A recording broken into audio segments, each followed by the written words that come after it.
Hello guys, welcome है आप सभी का JEE maths by GK Podar के इस यूट्यूब चैनल पे। गाइस, इस यूट्यूब चैनल के माध्यम से मैं आपके जेई जो बच्चे जेई का एस्पिरेंट हैं या जेई के बारे में सोच रहे हैं उनके मैथ्स के सेगमेंट को डील करने जा रहा हूँ। और गाइस, ये कोई ऐसा वीडियो नहीं है जो मैं कोई रैंडमली डालूँगा, जैसे कोई टॉपिक वाइज का वीडियो डाल दिया, और ऐसा कुछ नहीं है। ये जो है सो आपको बिल्कुल ऐसे फील कराएगा जैसे आप किसी ऑफलाइन क्लास में जाके क्लास को एंजॉय करते हो और इसको फील करते हो, बिल्कुल वैसे। लेकिन इसके लिए आपको इस वीडियो को रेगुलर आपको करना होगा, रेगुलर फॉलो करना होगा इस वीडियो को। और मैं आपको यकीन दिलाता हूँ कि यदि आप इस वीडियो को रेगुलर फॉलो करोगे तो आप अपने जेई के इस जर्नी में आपका काम आसान हो जाएगा मैथ के सेक्शन का, और आप मैथ में अच्छा स्कोर कर पाओगे। तो दोस्तों, जैसा कि हम जानते हैं कि मैथ्स का सेक्शन किसी भी जेई एस्पिरेंट के लिए कितना इम्पोर्टेंट हो जाता है, क्योंकि ये अपने खुद का सेगमेंट तो कंप्लीट करता ही है, साथ में जो फिज़िक्स का सेक्शन है उसमें भी मैथ्स का काफ़ी ज़्यादा रोल देखने को मुझे मिलता है। जैसे आप ट्रिग्नोमेट्री को ले लो, कैलकुलस को ले लो, तो आपको हर जगह फिज़िक्स के अंदर भी मैथ्स का एप्लीकेशन देखने को मिलता है। तो गाइस, मैं बिल्कुल जीरो से स्टार्ट करूँगा और आपको एडवांस लेवल तक ले जाऊंगा। किसी भी तरह का यदि आपके मन में डाउट हो तो मेरे कमेंट सेक्शन में ज़रूर बताएं, और मैं उस डाउट सेक्शन को संडे टू संडे उसको मैं डील करूँगा। जो अपना क्लास का सेशन रहने वाला है गाइस, वो मंडे टू सैटरडे रहने वाला है, और हर डे 1 आवर का, एवरी डे जो है सो 1 आवर का क्लास रहने वाला है आपका। और एकदम बिल्कुल सीक्वेंस में, जैसे आप ऑफलाइन क्लास में फील करते हो, बिल्कुल वैसे ही आपको यहाँ पे क्वालिटी एजुकेशन प्रोवाइड कराई जाएगी। तो दोस्तों, स्टार्ट करते हैं। और सबसे इम्पोर्टेंट बात मैं ये बोल दूं कि ये जो सेशन रहने वाला है सबसे खास करके उनके लिए इम्पोर्टेंट है जो बच्चे अभी 10th करके आए हैं, और जो आईआईटी के लिए सोच रहे थे पर अभी लॉकडाउन की वजह से फंसे हुए हैं, और उनके पास कोई सोर्स नहीं है कि वो कहीं से जाके पढ़े, क्योंकि जो बच्चे पुराने हैं वो तो कहीं ना कहीं किसी न किसी इंस्टीट्यूशन से जुड़े हुए हैं, तो उनको ऑनलाइन क्लास प्रोवाइड हो जा रहा होगा। लेकिन जो बच्चे अभी वेट कर रहे थे अपने रिजल्ट का या अपने तैयारी का, कहीं अपने घर से दूर जाके, या जो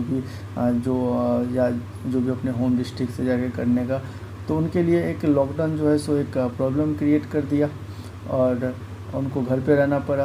तो उन बच्चे के लिए, और ख़ास करके जो 11th 10th का एग्ज़ाम देके और अभी नए सेशन में अभी जेई के लिए सोच रहे थे, उनके लिए ये वीडियो काफ़ी इम्पोर्टेंट होने वाला है। तो गाइस, हम स्टार्ट करते हैं। जेई का सबसे पहला टॉपिक होता है, जब जेई मैथ्स के अंदर हम डिस्कस करते हैं तो सबसे पहला टॉपिक होता है वेवी कर्व मेथड। सबसे बेसिक होता है।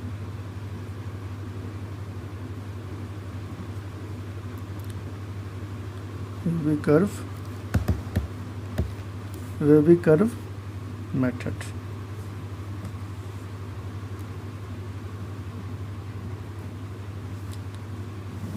Wavy curve method. तो गाइस, ये जो वेवी कर्व मेथड है, ये हमारे काफ़ी इम्पोर्टेंट एक एस्पेक्ट है मैथमेटिक्स के अंदर। देखिए गाइस, क्या होता है कि बहुत सारे बच्चे का ऐसा इशू रहता है कि सर मैं आईआईटी के क्वेश्चन को क्लिक नहीं कर पाता हूँ।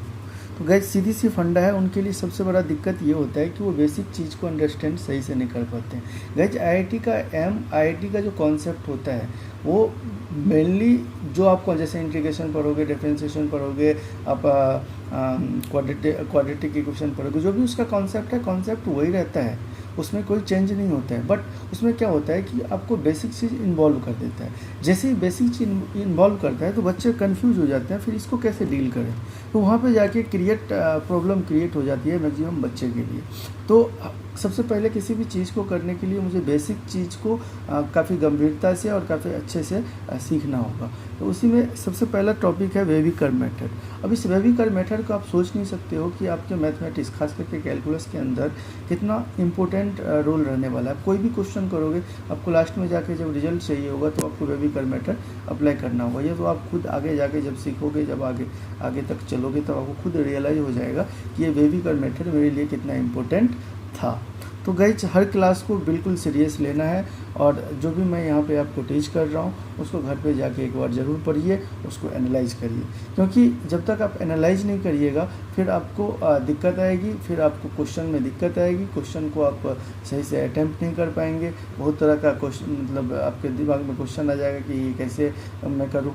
तो इसका सीधा सा फंडा है कि आप जो भी कॉन्सेप्ट पढ़ के जाएंगे उस कॉन्सेप्ट का अच्छे से एनालाइज करेंगे अपने घर पे बैठ के आराम से, तो मैं आपको विश्वास दिलाता हूँ कि आप ज़रूर अच्छा करेंगे मैथ्स के अंदर। तो गाइस चलिए स्टार्ट करते हैं वेविकर मेथड। वेविकर मेथड में गाइस मेनली हम सॉल्व करते हैं इनक्वालिटीज़ को।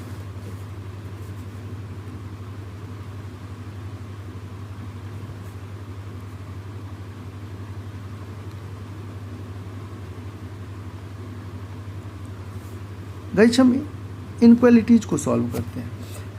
गाइस जैसे आप जानते हो कि अभी अभी आपने 10th जो बच्चे करके आए हैं वो डिफरेंट टाइप का इक्वेशन पढ़ के आए होंगे और इक्वेशन को सॉल्व करके आएंगे। इक्वेशन में हम क्या करते हैं, किसी भी वेरिएबल की वैल्यू को फाइंड करते हैं। एक ही काम करते हैं, जो भी वेरिएबल उस इक्वेशन के अंदर दिया रहता है उसकी वैल्यू को हम फाइंड करते हैं। तो गाइस इनक्वालिटीज़ के अंदर भी हम बिल्कुल वही काम करेंगे, हम वेरिएबल की वैल्यू को फाइंड करेंगे। लेकिन यहाँ पे डिफरेंस क्या होता है, किसी भी इक्वेशन में जो वैल्यू होता है, जो सोल्यूशन मुझे मिलता है वो एक डिस्टिंक्ट मिलता है। जैसे आप लीनियर इक्वेशन को सॉल्व करते होंगे तो आपको कोई एक सोल्यूशन मिलेगा उसका। जैसे आप क्वाड्रेटिक इक्वेशन को सॉल्व करते होंगे तो कोई 2 सोल्यूशन मिलेगा। लेकिन इनक्वालिटीज़ में क्या होता है कि इसमें जो नंबर ऑफ सोल्यूशन होता है वो मैनी हो सकता है, इनफाइनाइट हो सकता है, वो क्वेश्चन के कंडीशन पे डिपेंड करेगा। ठीक है, चलिए। तो इनक्वालिटी जैसे एक वर्ड आया इनक्वालिटीज़, तो आप मेरे ख्याल से आप सभी लोग जानते होंगे कि इनक्वालिटीज़ क्या होता है। तो मैं आपको एक छोटी सी बता दूं कि इनक्वालिटी जैसे ग्रेटर देन हो गया, लेस देन हो गया, लेस देन इक्वल टू हो गया, ग्रेटर देन इक्वल टू हो गया, ये सब सारे क्या है मेरे इनक्वालिटीज है। फॉर एग्जांपल जैसे आपको कोई बोल दिया कि x ग्रेटर देन 4 है, इसका क्या मतलब है? इसका मतलब ये है कि x का जो भी वैल्यू होगा वो 4 से बड़ा होगा। ठीक, तो सबसे पहले इनक्वालिटीज़ को सॉल्व करने के लिए मुझे कुछ की पॉइंट है, उस की पॉइंट को सबसे पहले मुझे अंडरस्टैंड करना होगा। वो ये बिल्कुल उसी प्रकार है जैसे आप कोई टी बनाने का सोचते हो तो आपको बहुत सारे कमोडिटी का जो है सो ज़रूरत पड़ती है। जैसे आप मिल्क का ले लो, जैसे आप शक्कर ले लो, जैसे आप टी, तभी तो आप चाय बना पाओगे, वरना आप कैसे बना पाओगे। तो सेम वही फंडा यहाँ पे अप्लाई होता है। जब भी आप इनक्वालिटी वेविकर मेथड को सॉल्व करोगे या इनक्वालिटी को सॉल्व करोगे तो उसके अंदर कुछ की पॉइंट आएंगे जो आपको पढ़ने होंगे। तो गाइस सबसे पहले पढ़ते हैं की पॉइंट को। तो की पॉइंट में सबसे पहला चीज़ जो है वो है type of inequality. Types of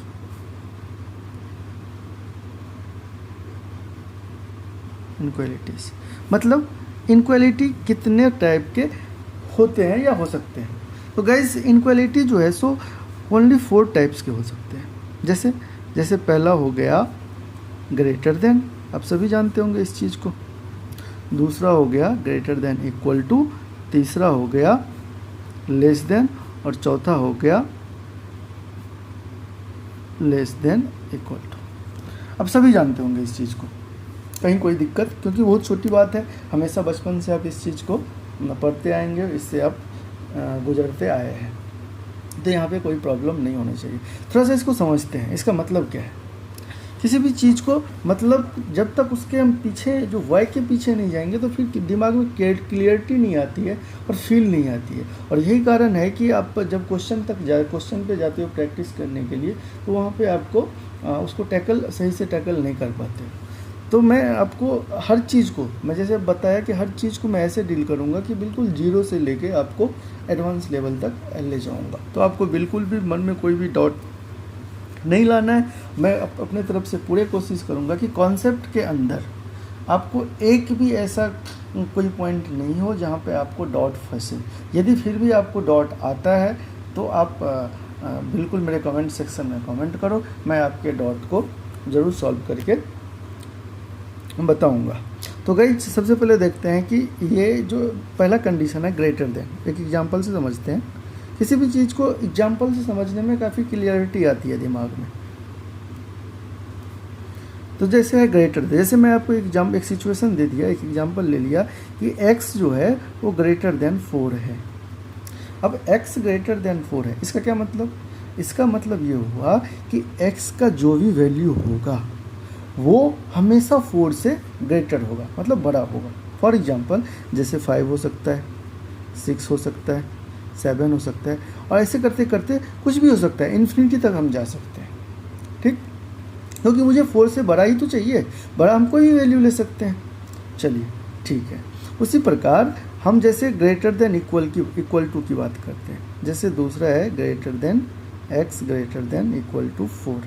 अब देखिए यहाँ पे दो सिचुएशन आ गया, ग्रेटर देन इक्वल टू। इसका क्या मतलब? इसका मतलब ये हुआ कि ये जो x है मेरा वो 4 के इक्वल भी होगा और उससे बड़ा भी होगा। मतलब पिछले वाले कंडीशन में क्या था, मुझे 4 को कंसीडर नहीं करना था। क्यों नहीं करना था? क्योंकि x मुझे बोल रहा था कि 4 से बड़ा होना चाहिए, लेकिन यहाँ पे जो कंडीशन है वो मुझे ये बोल रहा है कि x greater than equal to 4 होना चाहिए।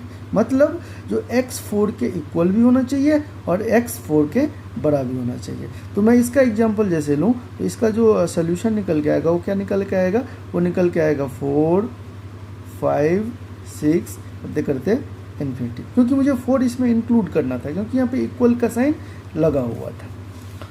तो अब मेरे हिसाब से आप समझ रहे होंगे। तीसरा चीज़ है अब लेस देन, जैसे मैं बोला कि x लेस देन 4 है, ऐसे मैं बोल दिया। इसका क्या मतलब? इसका मतलब ये हुआ कि x का जो भी वैल्यू होगा उसको 4 से तो छोटा होना पक्का है। मतलब ये तो तय है कि वो 4 से छोटे ही होंगे, 4 से बड़े नहीं होंगे और इक्वल भी नहीं हो सकते हैं, क्योंकि यहाँ पे इक्वल का साइन नहीं लगा हुआ है। तो इसका मैं एग्जांपल यदि मैं लूँ तो क्या मैं ले सकता हूँ? 3 ले सकता हूँ, 2 ले सकता हूँ, 0 ले सकता हूँ, -1 ले सकता हूँ। ऐसे करते करते माइनस इन्फिनिटी तक मैं जा सकता हूँ। ठीक, उसी प्रकार से यदि मैं ऐसा बोलूँ कि x less than equal to 4 है, इसका क्या मतलब? इसका मतलब अब क्या है कि फिर इक्वल टू का साइन आ गया। इसका मतलब जो x जो है वो 4 के तो इक्वल भी हैं और उनके छोटे भी हैं। जैसे जैसे आप ले लो 4 ले लो, 3 ले लो, 2 ले लो, -1 ले लो, -2 ले लो, कुछ भी ले सकते हो। मतलब 4 या 4 से छोटा आप कोई वैल्यू एज्यूम कर सकते हो, वो इस कंडीशन को फुलफिल करेगा। तो गाइस ये था टाइप्स ऑफ इनक्वालिटीज़, और मैं एग्जांपल से आपको समझा भी दिया। चलिए अब इनक्वालिटीज़ के अंदर, सॉल्विंग इनक्वालिटीज़ के अंदर सबसे दूसरा जो की पॉइंट होता है वो होता है इंटरवल्स।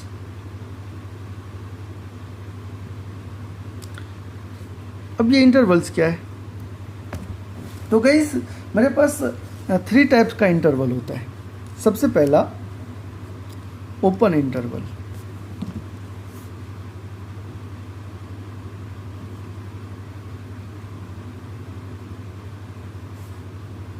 दूसरा क्लोज इंटरवल,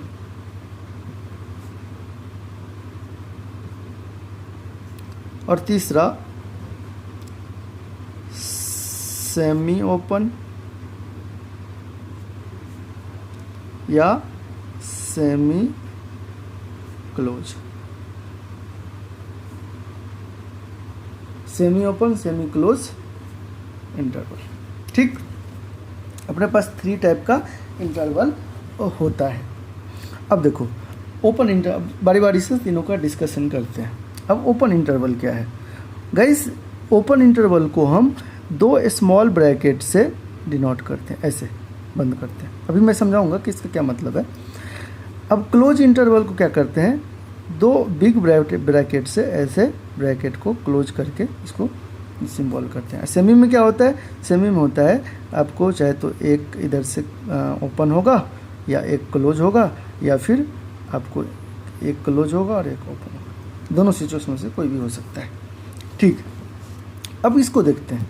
ये बिल्कुल इनक्वालिटीज जैसे ये क्वेश्चन, ये एग्जांपल मैंने आपको दिया है ना, बिल्कुल उसी से रिलेटेड है। कैसे है? जैसे मैं एक सिचुएशन आपको दिया, मैंने सिचुएशन दिया कि जो x है वो ग्रेटर देन है 3 से और लेस देन है 7 से। इसका मतलब क्या हुआ? इसका मतलब ये हुआ कि x का जो भी वैल्यू होगा वो 3 से या तो बड़ा होगा या तो 7 से छोटा होगा। तो क्या सा वैल्यू हो सकता है? तो 4 हो सकता है, 5 हो सकता है और 6 हो सकता है।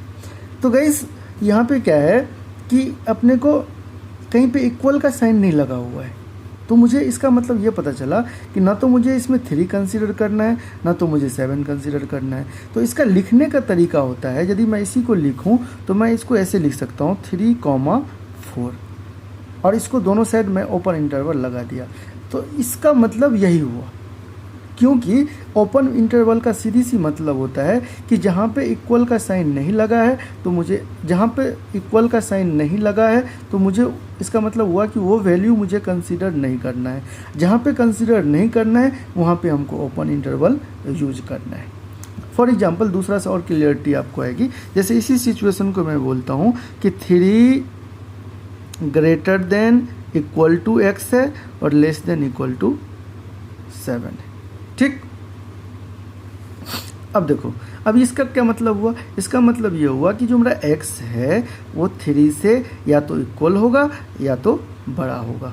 फिर दूसरा क्या बोलता है कि मेरा जो x है या तो 7 का इक्वल होगा या 7 से छोटा होगा। इसका मतलब मुझे 3 भी कंसीडर करना है और मुझे 7 भी कंसीडर करना है और साथ में उसके बीच का जो भी नंबर है वो भी कंसीडर करना है।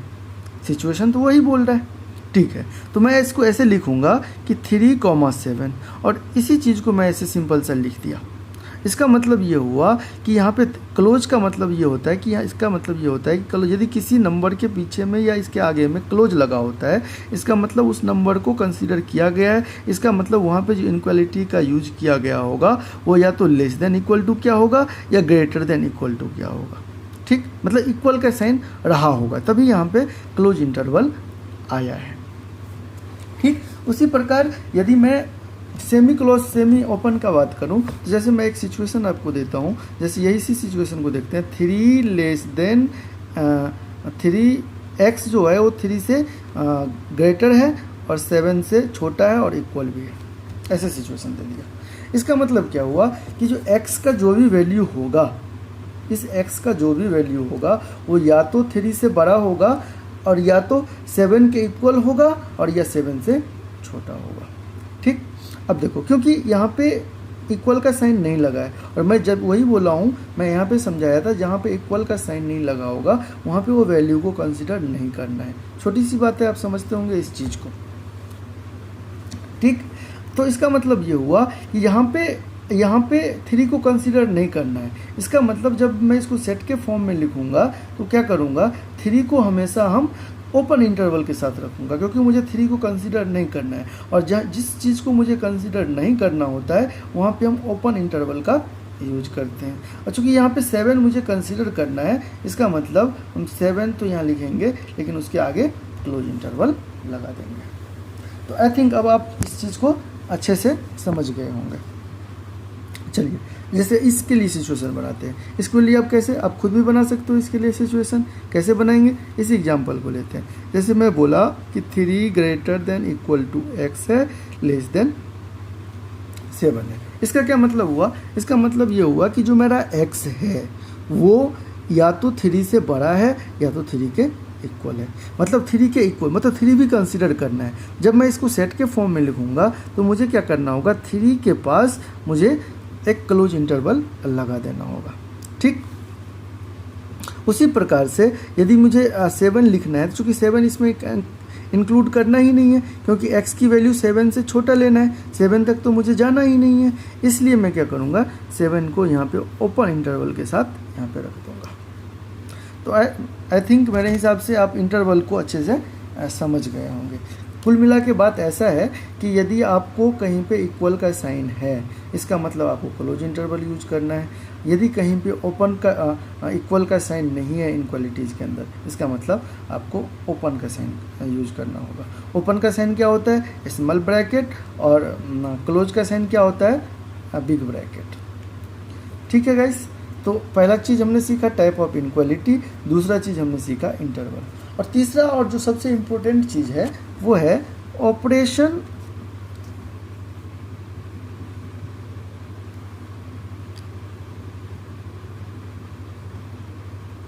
Operation on interval.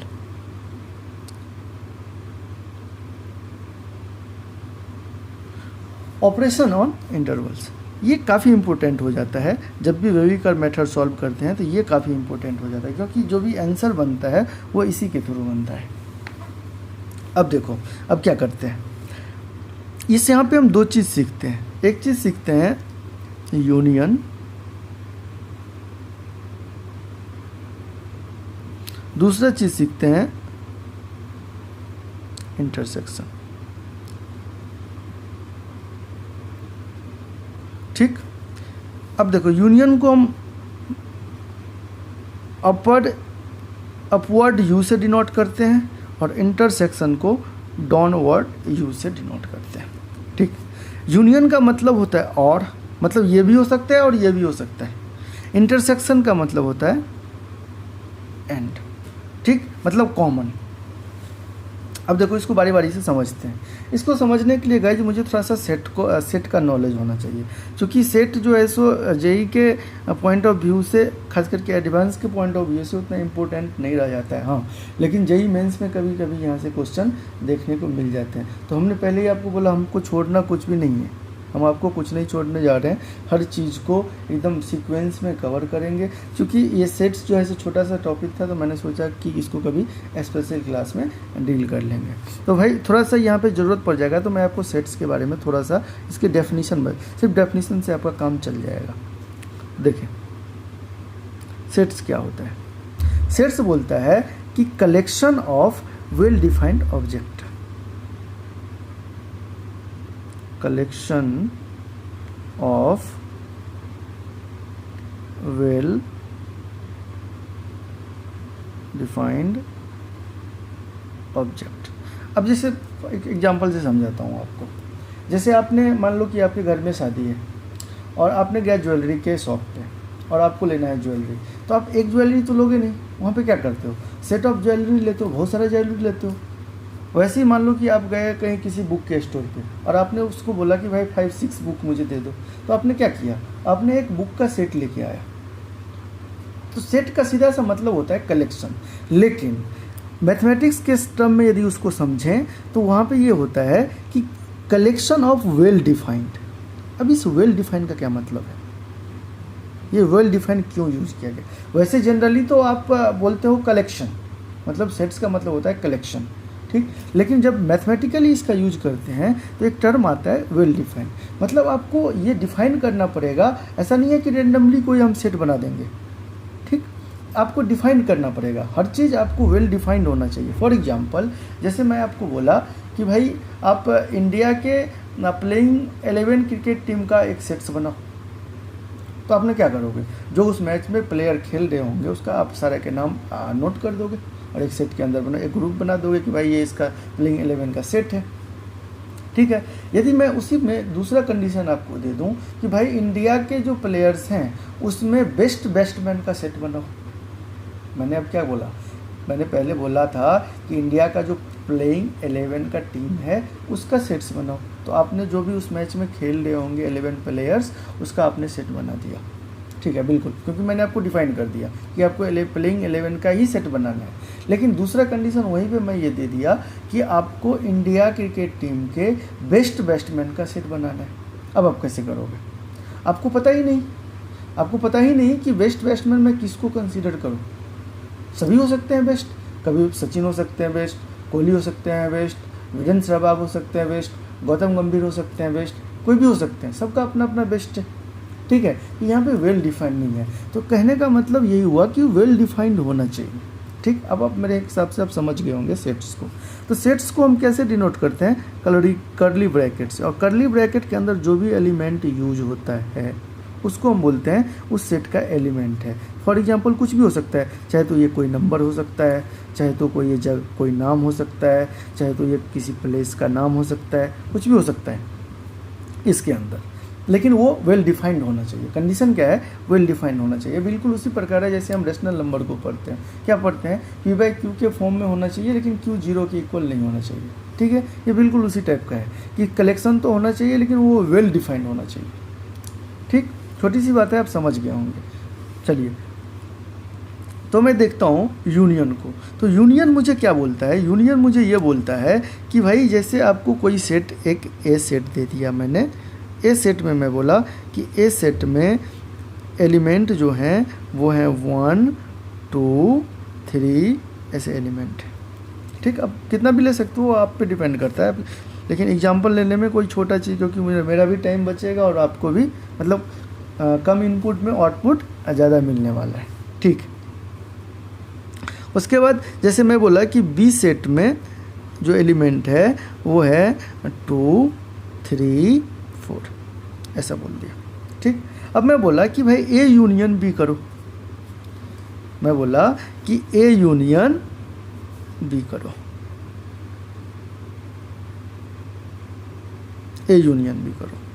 तो अब ए यूनियन बी का मतलब होता है कि ए यूनियन बी में वो सारे एलिमेंट होंगे जो सेट ए में भी होंगे और सेट बी में भी होंगे। जैसे मैं ए यूनियन बी करता हूँ, जैसे ए यूनियन बी में अब देखते हैं कि सेट ए में जो है सो क्या क्या एलिमेंट है, 1 है 2 है 3 है, 1 है 2 है 3 है, और सेट बी में क्या क्या है 2 3 4 है।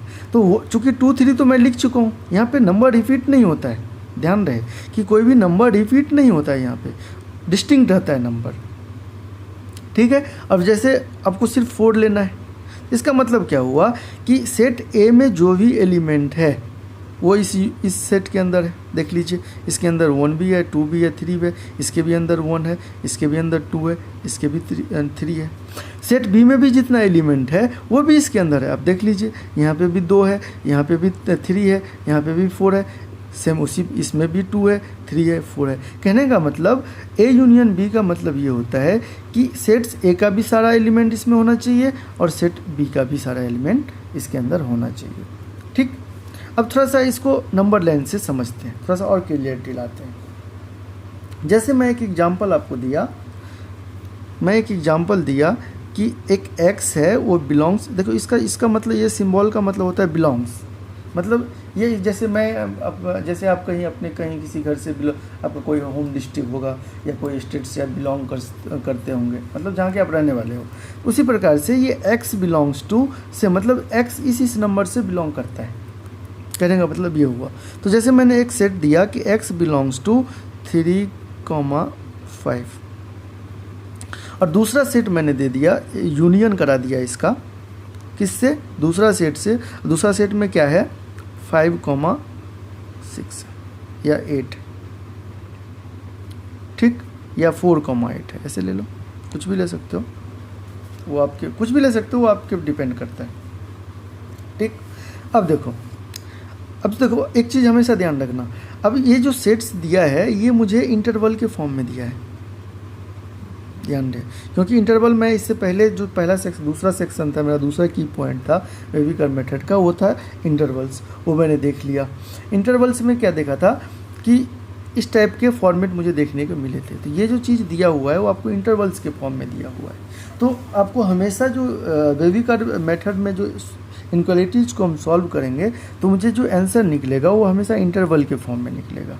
अब चूंकि यहाँ पे देख रहे हैं कि दोनों साइड क्लोज इंटरवल लगा हुआ है, इसका मतलब क्या हुआ कि मुझे 3 भी कंसीडर करने होंगे और 5 भी कंसीडर करने होंगे। इसका मतलब क्या हुआ, इसका मतलब ये हुआ कि कहीं ना कहीं इनक्वालिटी के अंदर इक्वल का साइन जरूर आया होगा।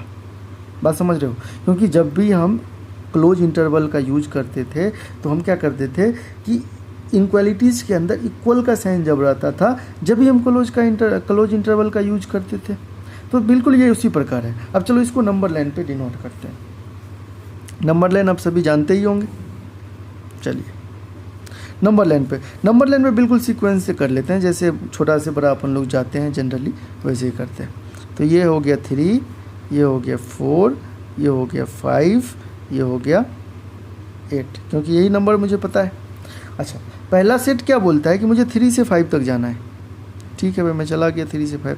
3 को इंक्लूड करना है या कर नहीं करना है? करना है। तो जिसको इंक्लूड करना होता है उसको रेड डॉट से मतलब ऐसे फिल कर देते हैं, पूरा सॉलिड कर देते हैं। तो इसको भी कर देते हैं। अब जहाँ पे मान लो कि ओपन होगा तो हम एक छोटा सा ओपन सर्कल इस प्रकार से हम बना देंगे, ठीक। तो ये मुझे कन्वीनियंस के लिए आप कुछ भी अप्लाई कर सकते हो, आपको मन करे तो आप दूसरा कोई सिंबल यूज कर लो, जैसे भी आप समझो।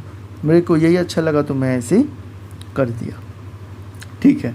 दूसरा जो है, दूसरा सेट क्या बोलता है कि भाई 4 से लेके 8 तक जाना है, ठीक है भाई, मैं 4 से लेके 8 तक चला गया। दोनों में क्या है? क्लोज है, तो ठीक है, ये कंसीडर भी करना है, कर लिया, ठीक। अब मुझे इसे लिखना होगा, तो मुझे लिखना होगा तो मैं क्या लिखूंगा? मैं लिखूंगा कि भाई x जो बिलोंग करेगा वो कहाँ से कहाँ तक करेगा? 3 से लेकर 8 तक करेगा। नहीं समझे बात? देखो, यदि मैं इसको अलग अलग फॉर्म में लिखता तो मैं क्या लिखता? मैं लिखता कि x जो सेट एक a है, वैसे मैं इसको सेट a मान लेता, इसको सेट b मान लेता। तो सेट a में कहाँ से कहाँ तक एलिमेंट होता? 3 से 5 तक, और 3 5 को कंसीडर भी करना होता। इसका मतलब 3 होता, 4 होता, 5 होता, ठीक, 3 4 5। उसी प्रकार से इसके अंदर यदि मुझे कंसीडर करना होता तो मुझे के अंदर क्या क्या होता? 4 होता, 5 होता, 6 होता, 7 होता और 8 होता। मतलब इतने सारे नंबर होते हैं इसके सेट बी के अंदर। जब उसका यूनियन निकालना होता तो मुझे इस यूनियन के अंदर में, इसका मतलब क्या हुआ? इसका मतलब ये हुआ कि इस सेट के अंदर एलिमेंट जो हैं वो 3 हैं, 4 हैं, 5 हैं, 6 हैं, 7 हैं, 8 हैं, इतने एलिमेंट। अब देखो, अब यदि मैं इस सेट पहले की बात करूं तो इसमें 3 भी है, 4 भी है, 5 भी है, इसमें भी 3 है, 4 है, 5 है। अच्छा, सेट बी की यदि बात करूं तो 4 है, 5 है, 6 है, 7 है, 8 है। तो 4 है, 5 है, 6 है, 7 है, 8 है, कोई भी नंबर रिपीट नहीं कर रहा है। तो ये मेरा क्या है? सेट है। तो इसी को यदि शॉर्ट फॉर्म में यदि लिखना होता है तो मैं नंबर लाइन का यूज करता हूँ, ठीक। मेरे हिसाब से आप समझ गए होंगे इस चीज़ को। वैसे ही इंटरसेक्शन होता है। इंटरसेक्शन में क्या होता है? जैसे मैंने एक एग्जांपल, इसी एग्जांपल से समझाता हूँ कि एक सेट ए है और वो बिलोंग्स करता है किससे? 1 से 2 से, तो उसके एलिमेंट ये है। उसी प्रकार से एक सेट बी है जिसका एलिमेंट है 2 3 4। अब मुझे क्या निकालना है? मुझे निकालना है ए इंटरसेक्शन बी। तो इंटरसेक्शन में क्या होता है? हम कॉमन लेते हैं, हम देखते हैं कि दोनों में कौन है। तो देखो, सेट ए में कौन है? 2 1 2 3, और सेट बी में क्या है? 2 3 4। इसका मतलब क्या हुआ? इसका मतलब ये हुआ कि सेट, हम ये देख रहे हैं कि सिर्फ 2 और 3 एलिमेंट ऐसा एलिमेंट है जो सेट ए में भी है और सेट बी में भी है। इसका मतलब ए यू इंटरसेक्शन बी यदि हम करेंगे तो सिर्फ हम उसमें एलिमेंट लिखेंगे 2 3। मैं 1 और 4 को नहीं लिखूंगा, क्योंकि मैं क्या बोल रहा हूँ कि इंटरसेक्शन के अंदर वही एलिमेंट कंसीडर किए जाएंगे जो दोनों सेट में अवेलेबल हो। बात समझ रहे हो? या जितना भी, ऐसा नहीं है कि 2 ही सेट, यदि सेट 3 भी हो सकता था, सेट 4 भी हो सकता था, सेट 5 भी हो सकता था, सेट 6 भी हो सकता था। तो उस 6 में भी कॉमन होना चाहिए। यदि मैं सबका यूनियन निकालता हूँ तो सब में कॉमन होना चाहिए। मैं कन्वीनियंस के आपको बस जस्ट समझाने के लिए मैं 2 ही सेट्स का यहाँ पे यूज किया हूँ। बस आपको जस्ट समझ में आना चाहिए कि हो क्या रहा है, ठीक है। तो मेरे हिसाब से आप इंटरसेक्शन को समझ गए होंगे। चलो इसको थोड़ा सा नंबर लाइन से समझते हैं, इसी एग्जांपल से समझते हैं। जैसे मैं बोला कि एक ऐसा है x बिलोंग्स टू 3 5, इंटरसेक्शन करना है 4 8, ठीक। सबसे पहले क्या करना है? अपने को एक नंबर लाइन लेना है। ले लिया भाई नंबर लाइन, ठीक, नंबर लाइन ले लिया। अब इस नंबर लाइन पे क्या करना है? मुझे नंबर जो भी इसके अंदर सेट्स के अंदर नंबर है उसको प्लॉट करना है। तो कैसा नंबर है? एक तो 3 है, एक तो 5 है, सॉरी 4 है, पहले 5 है, 8 है। आप चाहो तो इसके बीच का भी नंबर यहाँ प्लॉट कर सकते हो, क्योंकि इसका मतलब यही हुआ कि 3 से लेके 5 तक नंबर है इसके अंदर। इसका मतलब यही हुआ 3 भी है, 4 है, 5 है, क्योंकि यहाँ पे क्लोज इंटरवल है। यदि ओपन इंटरवल होता तो सिर्फ एक 4 ही नंबर होता जो इस सेट का पार्ट होता, क्योंकि 3 5 तो हमको ओपन ही कंसिडर ही नहीं करना था जब ओपन इंटरवल हो जाता। तो बात समझ रहे हो? ठीक है।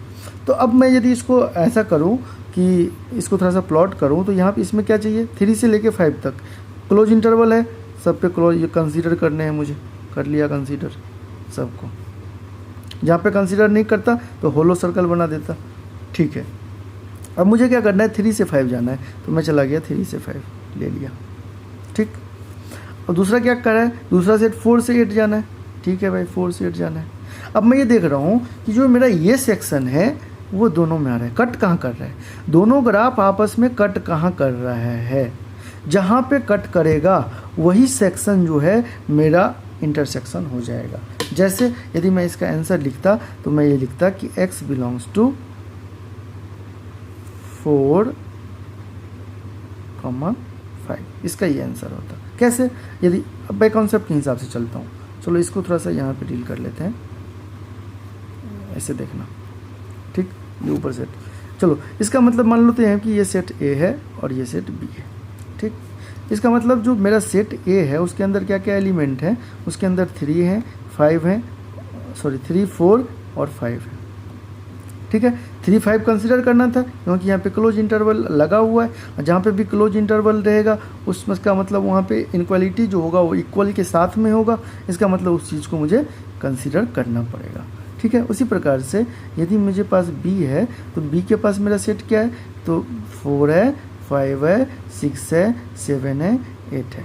कॉन्सेप्ट क्या है कि भाई दोनों में रहना चाहिए, जो भी एलिमेंट सेट A का है वो सेट B में भी होना चाहिए, वही उसका इंटरसेक्शन होगा। तो मैं ओनली 4 और 5 ही देख रहा हूँ कि यहाँ भी है और यहाँ भी है, इसलिए जो मेरा A इंटरसेक्शन B होगा वो क्या होगा, 4, 5। ठीक, वही आंसर मुझे यहाँ पे निकल के आया है। मेरे हिसाब से ये 3 चीज़ आप समझ गए होंगे, और ये 3 चीज़ काफ़ी इंपॉर्टेंट था। चलिए, तो जो इन सॉल्विंग ऑफ इनक्वालिटीज़ के लिए बेसिक फंडे चाहिए थे वो हमने क्लियर कर लिए। अब हम चलते हैं क्वेश्चन की तरफ। मैं आपको पहले ही बताया कि मेरा जो अप्रोच होगा पढ़ाने का वो तो दो तरीक़ा से होगा। पहला तरीका कि हम कहीं कहीं क्वेश्चन के बेसिस से हम कॉन्सेप्ट को बिल्ड कर लेंगे, और कहीं कहीं हम कॉन्सेप्ट से क्वेश्चन को डील कर लेंगे। 2 अप्रोच होना है। कभी कभी हम क्वेश्चन के बेसिस से क्वेश्चन को सॉल्व करते करते कॉन्सेप्ट को बिल्ड कर लेंगे, कहीं कहीं हम कॉन्सेप्ट के बेसिस से क्वेश्चन को डील कर लेंगे। तो ये 2 अप्रोच होगा मेरा पढ़ने का। क्यों होगा, क्योंकि कभी कभी ऐसा होता है कि जैसे अभी इस बेबीकर मेथड में यदि मैं आपको पहले आपको इसका रूल बता दूं और फिर मैं क्वेश्चन कराऊं तो आपको फील नहीं आएगा। ठीक है, समझ तो जाओगे आप, लेकिन वो जो फील आना चाहिए वो फील नहीं आएगा। लेकिन यहाँ पे वही चीज़ यदि आप क्वेश्चन को करते करते आप अपने खुद रूल बना लिए तो आपको फील आ जाएगा। तो इसलिए मैं यहाँ पे सबसे पहले क्वेश्चन के माध्यम से आपको कॉन्सेप्ट को खुद बिल्ड कर लेंगे। चलिए ठीक है, तो सबसे पहला चीज़ इसमें होता है लीनियर इनक्वालिटीज। लीनियर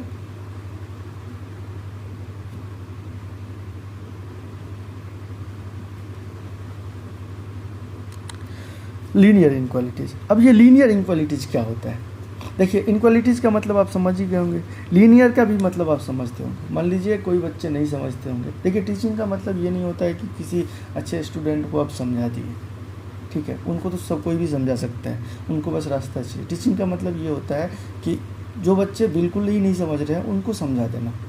ठीक है, इसलिए मैं आपको हमेशा बोला था कि मैं वो हर चीज़ को डील करूँगा जो बिल्कुल जीरो से, मतलब आप, मैं ऐसा मान के चलता हूँ आपको मैथ्स के अंदर कुछ नहीं आता है ऐड, सब्ट्रैक्शन, मल्टीप्लिकेशन और एडिशन के अलावा।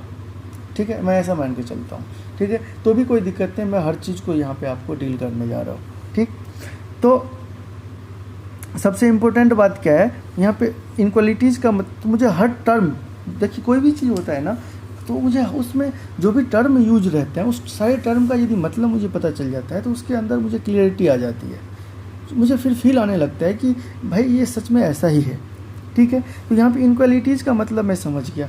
लीनियर छोटी सी बात है, आप समझते होंगे, आप में से बहुत सारे बच्चे ऐसे होंगे जो समझते होंगे, लेकिन बहुत मतलब 1-2 बच्चे ऐसे भी होंगे जिनको इसमें कन्फ्यूजन होगा कि लीनियर होता क्या है। तो लीनियर का मतलब ऐसा होता है बच्चे जिसका किसी भी पॉलिनोमियल या किसी भी एक्सप्रेशन का डिग्री यदि 1 हो, डिग्री मेरे हिसाब से आप समझते होंगे, डिग्री किसी भी एक्सप्रेशन का मैक्सिमम पावर होता है। फॉर एग्जांपल जैसे मैं आपको दे दिया कि 1-2 एग्जांपल से मैं आपको समझाता हूँ। जैसे मैं बोला कि x² + x + 3 है, दूसरा दिया x प्लस 2 है। तीसरा दिया x cube plus 4 plus 2x है, ऐसे कुछ दे दिया, ठीक, माइनस 2x है, ऐसे दे दिया।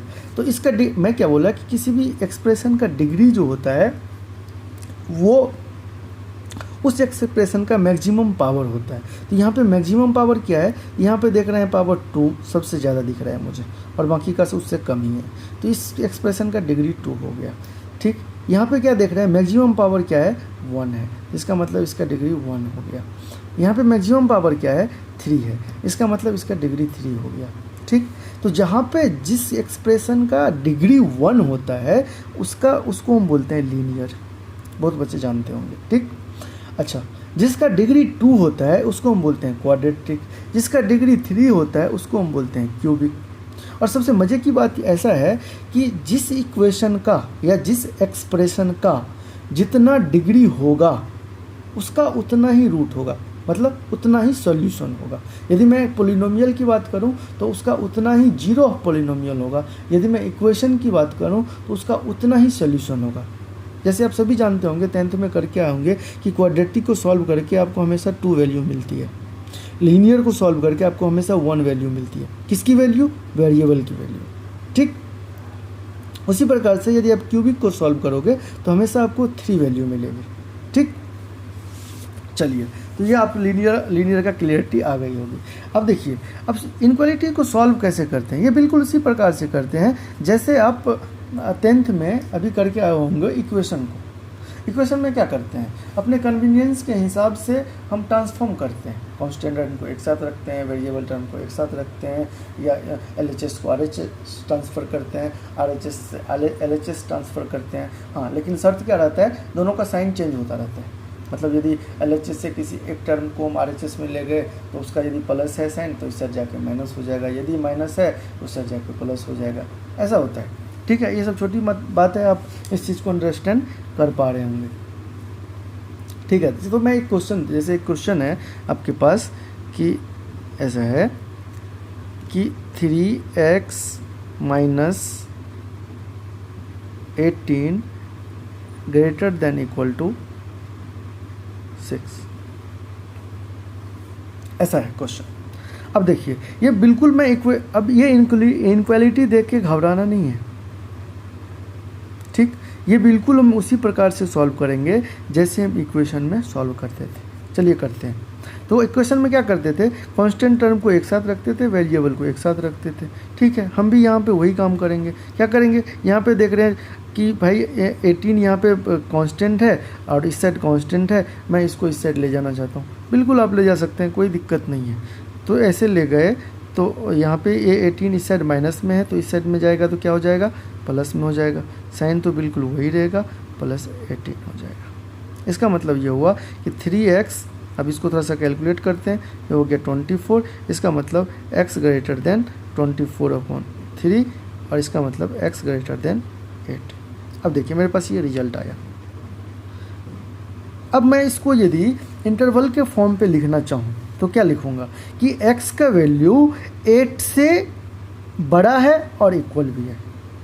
बात समझ रहे हो, मतलब 8 तो होगा ही और 8 से लेके हमको इन्फिनिटी तक जाना है, क्योंकि 8 से बड़ा कोई भी वैल्यू हो सकता है, क्या तो 9 हो सकता है, 10 हो सकता है, 11 हो सकता है, कुछ भी हो सकता है, लेकिन वो 8 से बड़ा होना चाहिए, क्योंकि मुझे रिजल्ट बोल दिया कि भाई x जो होगा वो 8 से बड़ा होगा और इक्वल भी होगा, मतलब 8 मुझे कंसीडर भी करना है। मतलब यदि मैं इसको ऐसे सॉल्व करूँ तो x बिलोंग्स टू, x के सामने में क्या करेंगे, क्लोज इंटरवल लगाएंगे, क्योंकि मुझे x को इंक्लूड करना है। और एक चीज़ यहाँ पे आपको सीखने को मिलेगा कि इन्फिनिटी के सामने हमेशा आपको ओपन इंटरवल यूज होता है, चाहे तो आप नेगेटिव इन्फिनिटी यूज करो या फिर आप पॉजिटिव इन्फिनिटी यूज करो, हमेशा आपको ओपन इंटरवल यूज करना है, क्योंकि इन्फिनिटी कोई डिफाइंड टर्म नहीं है, ठीक है, कोई फिक्स नहीं है कि ये इतना ही है, ठीक है, इसलिए। ठीक, अब थोड़ा सा इसको टेस्ट करते हैं। टेस्ट क्या करते हैं, अब देख लो, आप x का कोई भी x का वैल्यू यदि 8 यदि रखते हो, x का वैल्यू यदि 8 रखते हो तो इसका मतलब यह हुआ कि 8 रखने पे ये वैल्यू आपको बराबर मिलेगा। कैसे मिलेगा, जैसे देखो ये कितना है 3x, यहाँ पे यदि मैं 8 रखूँ तो 3x मतलब 3 इंटू 8 24, 24 में से 8 गया तो कितना बचा, 6 बचा।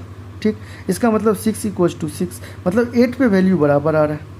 अब 8 से कोई भी वैल्यू बढ़ा लेंगे तभी इस कंडीशन को सेटिस्फाई करेगा। देखिए हम जैसे 9 ले लिए तो 9 ले लिए तो 9 क्या होगा, 9 3 या 27, 27 में से 18 गया तो 11, 11 हमेशा क्या होगा, 6 से बड़ा ही तो होगा।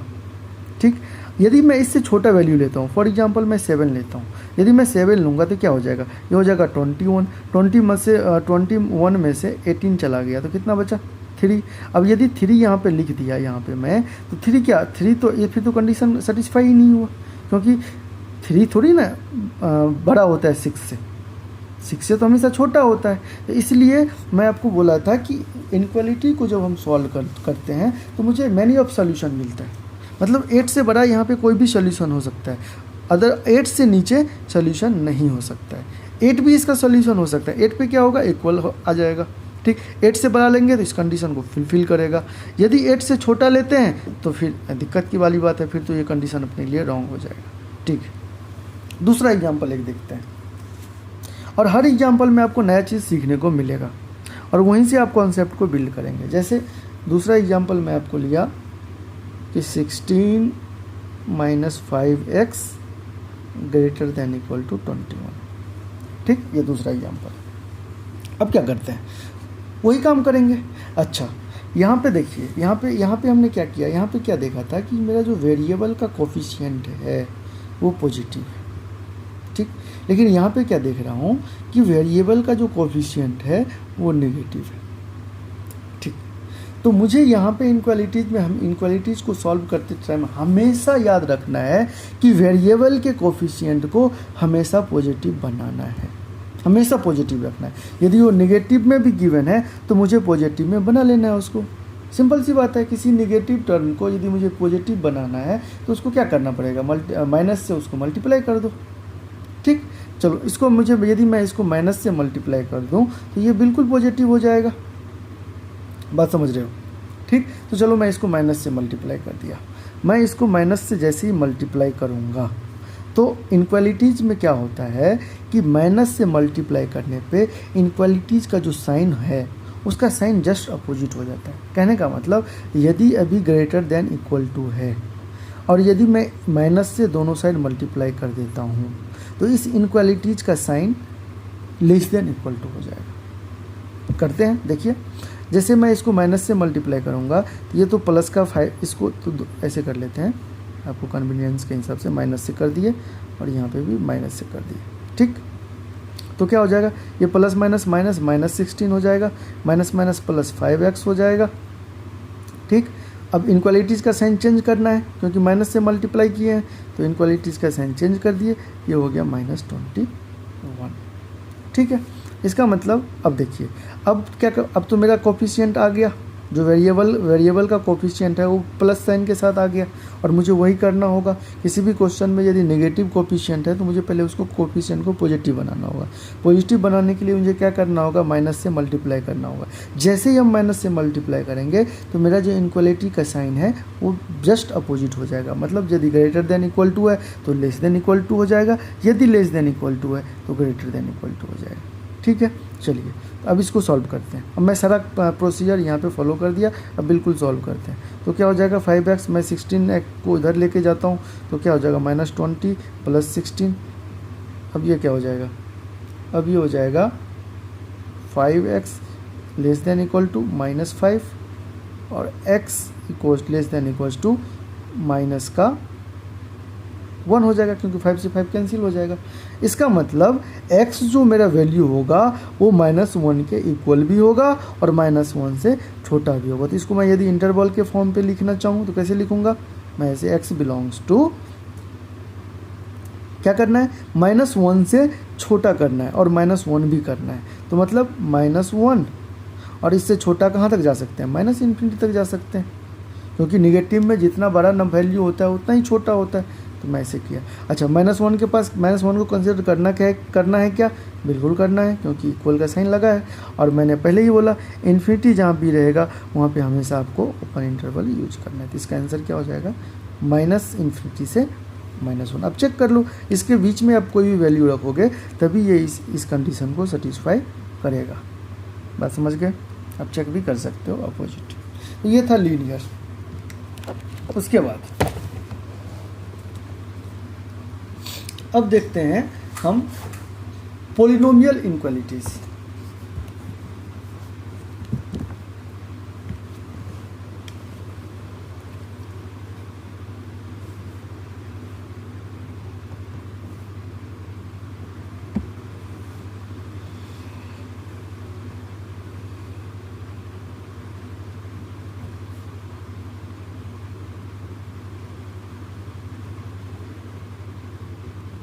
Polynomial inequalities.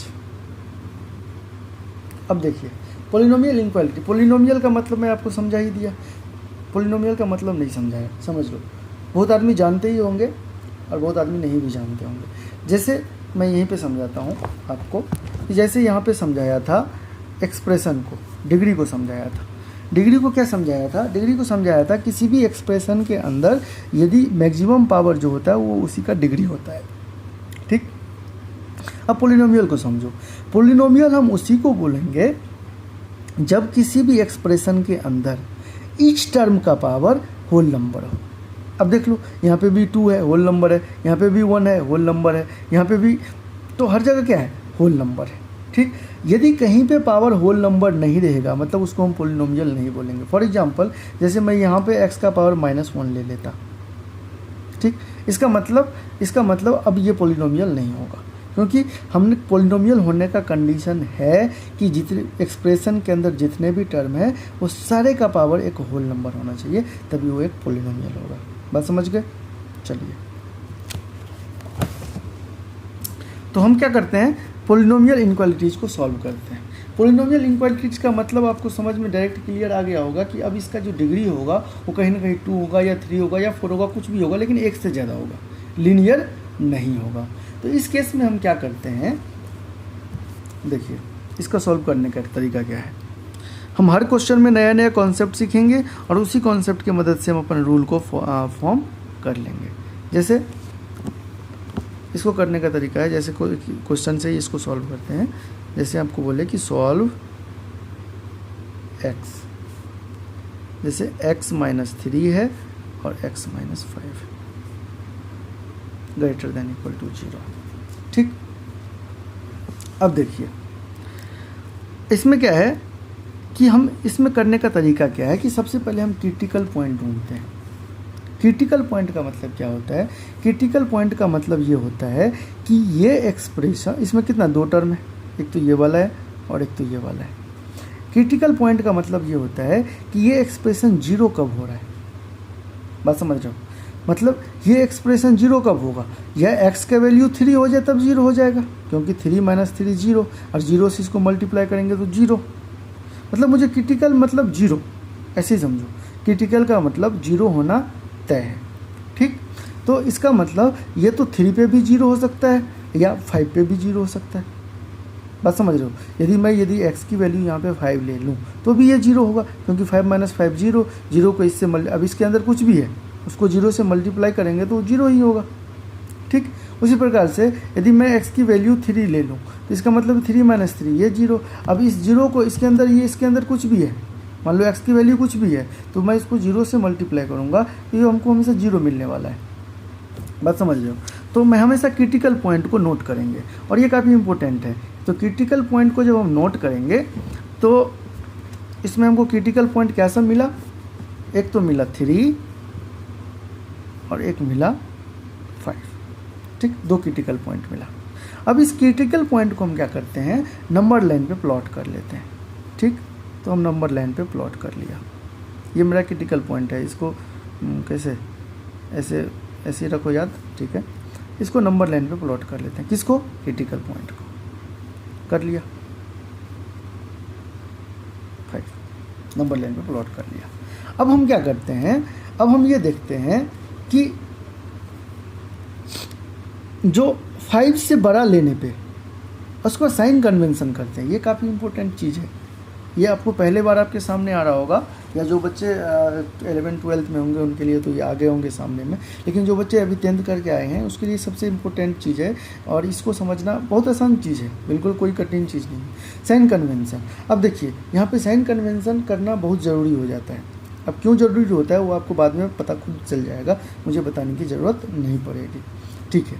तो हम क्या करते हैं, देखिए यदि मैं 5 से कोई भी बड़ा वैल्यू लूँ, यदि मैं इस इक्वेशन के इस इनक्वालिटीज़ के अंदर 5 से कोई भी बड़ा वैल्यू लूँ, मान लो कि यहाँ पे 6 ले लिया, 6 ले लिया, तो यदि मैं 6 ले लिया तो इसका मतलब क्या हुआ कि यदि मैं x की वैल्यू 6 लिया तो ये तो कितना होगा, 6 में से 3 गया 3, मतलब 3, और ये कितना होगा 6 में से 5 गया 1, मतलब दोनों पॉजिटिव। अब पॉजिटिव पॉजिटिव को यदि हम मल्टीप्लाई करते हैं तो हमेशा हमको क्या मिलता है, पॉजिटिव मिलता है, इसलिए ये जो सेक्शन होगा वो हमेशा पॉजिटिव का होगा।